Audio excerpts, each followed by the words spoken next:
जय साईं राम साईं भक्तों। तो चलिए आज सुनते हैं एक कहानी गुरु और शिष्य की। पुराने समय की बात है। एक गुरुकुल के आचार्य अपने शिष्य की सेवा भावना से बहुत प्रभावित हुए। शिक्षा पूरी होने के बाद शिष्य को विदा करने का समय आया।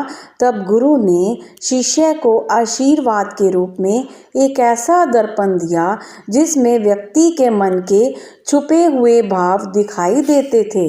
शिष्य उस दर्पण को पाकर बहुत खुश हुआ। शिष्य ने परीक्षा लेने के लिए दर्पण का मुंह सबसे पहले गुरु की ओर ही कर दिया। शिष्य ने दर्पण में देखा कि उसके गुरुजी के मन में मोह, अहंकार, क्रोध आदि बुरी बातें हैं। यह देखकर शिष्य को दुख हुआ क्योंकि वह अपने गुरुजी को सभी बुराइयों से रहित समझता था। शिष्य दर्पण लेकर गुरुकुल से रवाना हुआ। उसने अपने मित्रों और परिचितों के सामने दर्पण रखकर परीक्षा ली। शिष्य को सभी के मन में कोई न कोई बुराई दिखाई दी। उसने अपने माता पिता की परीक्षा भी दर्पण से ली। माता पिता के मन में भी उसे कुछ बुराइयां दिखाई दी। यह देखकर शिष्य को बहुत दुख हुआ और इसके बाद वह एक बार फिर गुरुकुल पहुंचा।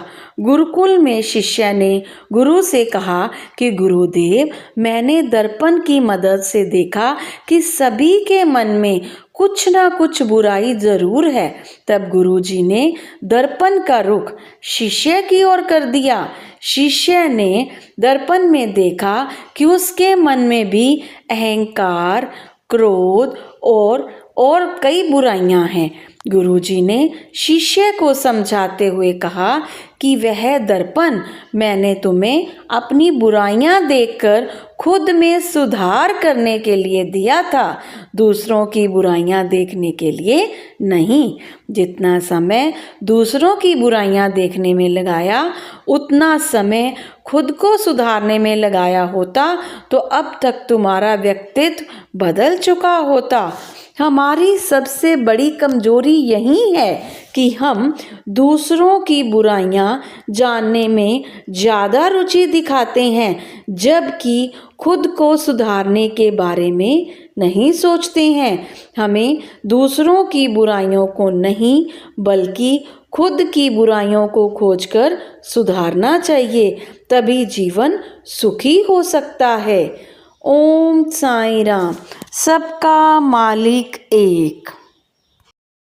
Like, share and subscribe.